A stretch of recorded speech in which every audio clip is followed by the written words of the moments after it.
All right, let's rock and roll. Now, this is number 7 out of your textbook and the chapter questions if you want to follow along. But basically, this problem reads, a chemist needs a pH 3.5 buffer. This is what's desired. This is what's needed for the experiment. We have 2 possible ingredients that can make this buffer, formic acid or acetic acid.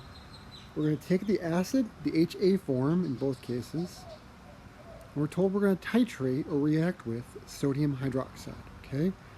So basically what that means to me, I'm going to add a source of hydroxide ion to titrate the protons off, make some water, and as a result, make the A- form, which is the conjugate base of either acid. We're told the Ka of formic acid is 1.8 times 10 to the minus 4, and acetic acid is 1.8, but 10 to the minus 5, right? These are different acids, they have different Kas.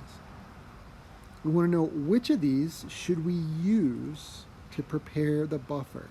Is there an advantage to using the acetic acid or the formic acid?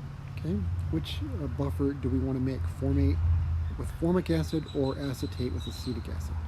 Now, how do we decide this? What comes into my mind is the pH range of a buffer. Remember, I just said a while back on that introductory video that the pH range of any buffer for a particular set of components is the pKa of the acid plus or minus 1. We've got to be, a desired pH has got to be within 1 pH unit of the pKa of the acid. So let's think about that then. Can we compute the pKa's of our 2 acid? Formic versus acetic. I bet we can. Remember, the pKa is nothing more than the negative log of the acid's Ka. So for formic acid, if I take the negative log of its Ka, it needs to be a G again, negative log 1.8 times 10 to the minus 4, what do I get? Oh, looks like I get 3.74. Likewise, I can compute the pKa of my acetic acid by taking the negative log of its Ka. And if I do that, I get 4.74. So let's rehash. The problem states that we want a buffer at 3.5. 3.5 is our desired pH. Which one of these 2 acids, formic or acetic, can do that for us?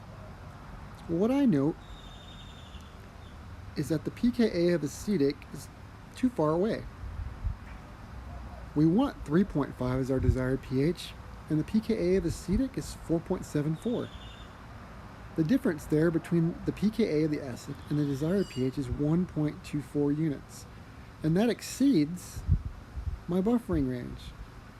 So acetic acid is not a good choice to make a buffer at pH 3.5.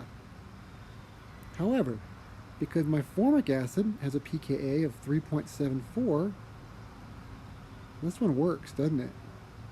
I'm going to make my buffer out of formic acid. Now this question goes on to ask me, well, why do I even need to use sodium hydroxide to begin with, okay?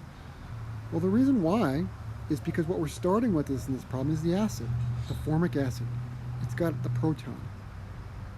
And what we need to do to form the buffer in situ or in our solution is run this titration reaction.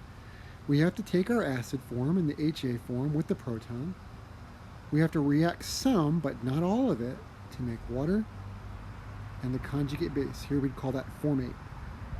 So what we're going to do is we're going to go into lab, we're going to add a small amount of sodium hydroxide to titrate off some of the protons such that we have a mixture of both these things present. We aren't going to use up all of the HA, we're going to have some HA remaining, but we're going to react some of it to make the A- form, the conjugate base.